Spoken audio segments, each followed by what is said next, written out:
en lisant, en écrivant. Le podcast de lecture versatile de Pierre Ménard.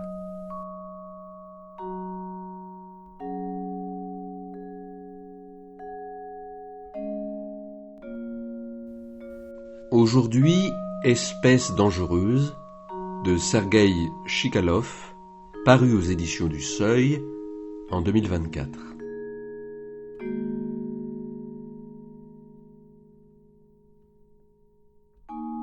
Ce roman raconte la vie des homosexuels dans la Russie des années 90, le pays natal de l'auteur.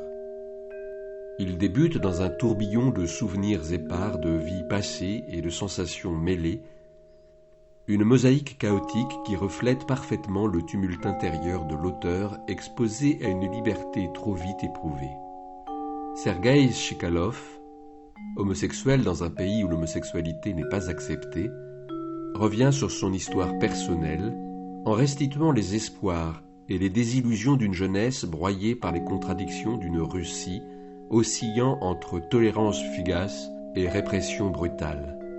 L'auteur retrace avec une lucidité douloureuse une décennie de dépénalisation, de liberté et d'espoir, avant le durcissement du pouvoir de Poutine et le retour de l'homophobie en Russie. Que reste-t-il ? Des souvenirs, réveillés par un verre de rouge sec, un soir, prétendument hivernal, alors qu'il pleut des cordes derrière les fenêtres, et l'herbe est verte dans le jardin de la copro. Des promesses, des bouts de papier froissés, balancés à la corbeille d'un geste désinvolte, un peu comme l'on se débarrasse des tickets de caisse en vidant les poches de son sac une fois par semaine. Le regard indifférent des gens que le passé a dupés encore et encore, trop là pour tenter de réfléchir à ce que voter et la démocratie veulent dire. Des fantômes farouches rasant les murs de nos appartements, stupéfaits de nous voir somnambuler vers la cuisine dans la conviction qu'une tranche de pain de mie, avec de la confiture et du fromage de chèvre Franprix, saura combler le ventre insatiable de nos angoisses à 2 heures du matin. L'odeur des produits de soins biothermes pour hommes, dont on se servait sans gêne chez nos coups d'un soir ou deux, des hommes aux prénoms que notre mémoire a soigneusement rangés au fond de la boutique, des hommes aux traits flous, des hommes plus mûrs que nous, des hommes émancipés, indépendants, accomplis professionnellement, indéniablement. Des hommes qui pouvaient se faire autant de croissants qu'ils voulaient au petit déjeuner parce qu'ils savaient que ça ne nuirait aucunement à leur corps parfait.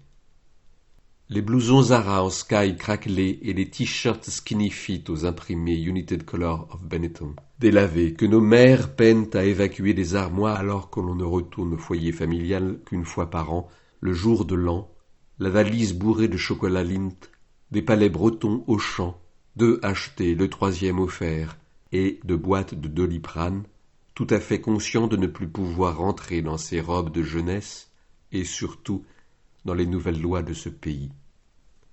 Un pays de plus en plus étranger. Nos chambres d'adolescents, les pièces scellées d'un musée, attribuées à personne, car on ne risque pas de laisser un héritier, et il n'y a rien de plus triste pour une mère que de vider la chambre de son enfant pour en faire un débarras.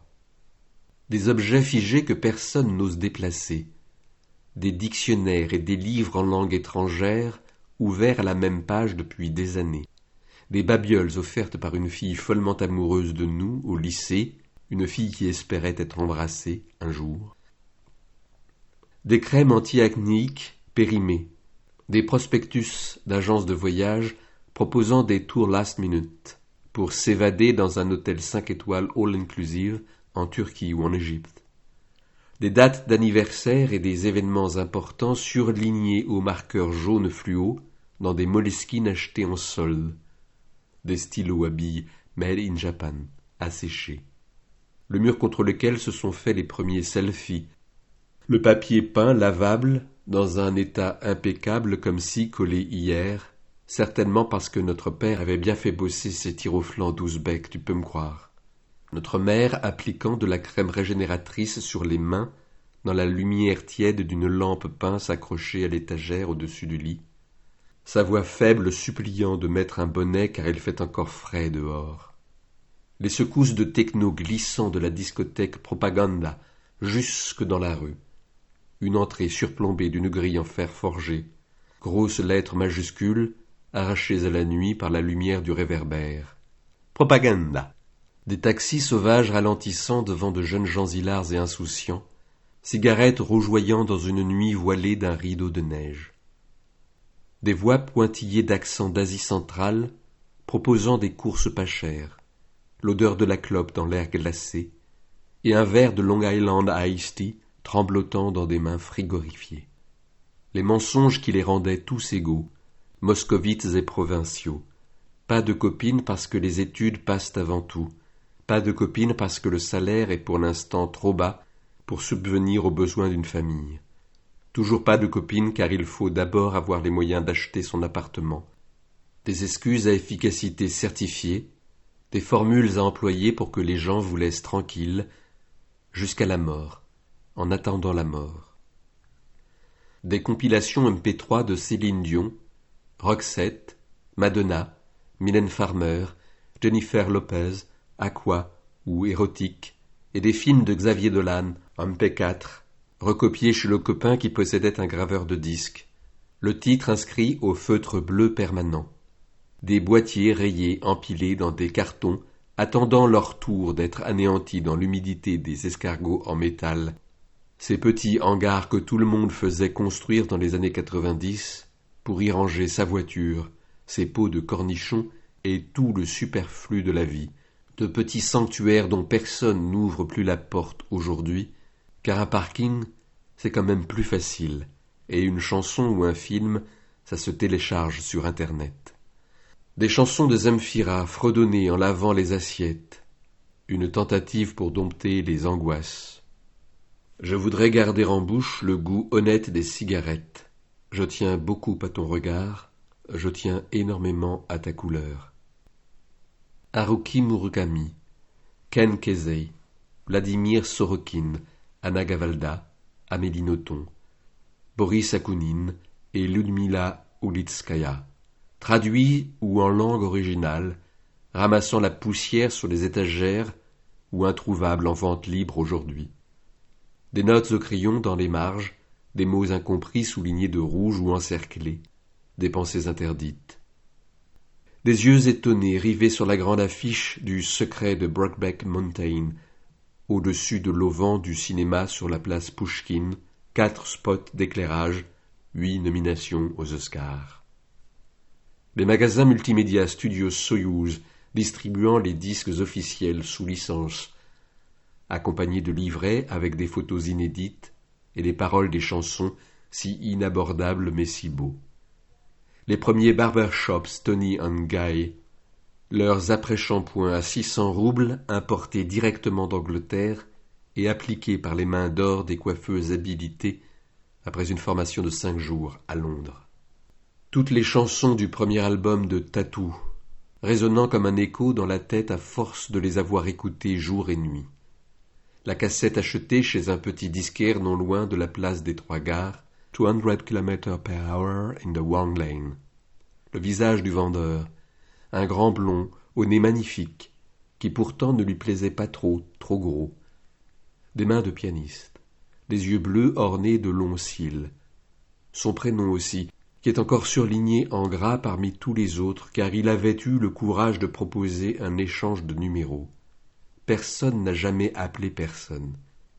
Mais son numéro est toujours là, dans le répertoire de notre téléphone, grâce au nuage informatique qui immortalise les souvenirs que la mémoire humaine efface progressivement. Un peu comme ces sépultures enveloppées de lierre, au Père-Lachaise dont il ne reste que des noms et des dates gravées sur la pierre. Kirill, du magasin de disques. Aucune idée de ce qu'il est devenu aujourd'hui, un mort vivant, ou mort tout court peut-être. Des privations volontaires, des repas sautés pour rendre les côtes apparentes et la jawline plus saillante, pour porter du XS. Les éditions collector des disques de Mylène Farmer, rapportées par les amis français rencontrés dans les files d'attente avant les concerts. Le coffret au revêtement en velours d'Avant que l'ombre, acheté à un Patrick sur eBay, double du prix d'achat, 9 sous blister. L'écorché en plâtre du numéro 5 on tour, baptisé le cadavre par nos parents, trop encombrant pour passer en cabine, trop fragile pour être transporté en soute. Les gens qui nous lançaient espèces de genoux maximalistes ou libérastes, ceux qui taguent les portes des opposants politiques de la lettre Z, aujourd'hui, et appellent à enlever la nationalité à tous les dissidents, émigrés, à tous les traîtres. La tête du président, le même depuis plus de 20 ans, de plus en plus défiguré, tantôt par la chirurgie esthétique, tantôt par les corticoïdes, tantôt par la solitude. Une bouche tordue, aux lèvres roses pâles, crachant des phrases enthousiasmantes, visant à réunir le peuple, les peuples. Les visages haineux des propagandistes, leur manque de grâce et de cerveau. Des bouches déchirées par des hurlements hystériques, des arrêts cardiaques provoqués par la confiscation de villas sur le lac de Caume. Des balades sous les lampadaires au mois de mai, les scarabées du printemps virevoltant entre les branches de bouleau, au-dessus des silhouettes marchant main dans la main. Des nez cassés et des étendards arc-en-ciel brandis pendant une énième marche des fiertés, rapidement avortée. Restent des tableaux qui s'esquissent le temps de quelques secondes, des sculptures de sable troublées par la marée haute. Reste le prénom soufflé depuis loin par le vent, non pas l'un de ces prénoms fictifs adoptés dans les mecs de Moscou, mais le vrai, le nôtre, celui que nos parents nous avaient collé sans que l'on puisse dire si l'on aime ou pas. Un héritage ineffaçable, exonéré d'impôts. Restent des réveils en sursaut au milieu de la nuit, le cœur galopant dans la poitrine. Reste un silence total, complet, universel. Un silence qui fait peur et rassure à la fois, car on n'a plus rien à perdre. C'est finalement dans ce sas que l'on retrouve de la consolation.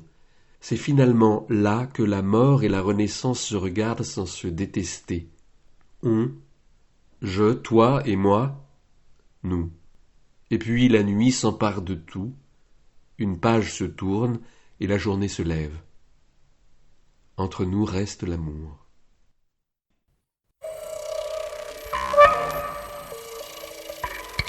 En lisant, en écrivant. Le podcast de lecture versatile de Pierre Ménard.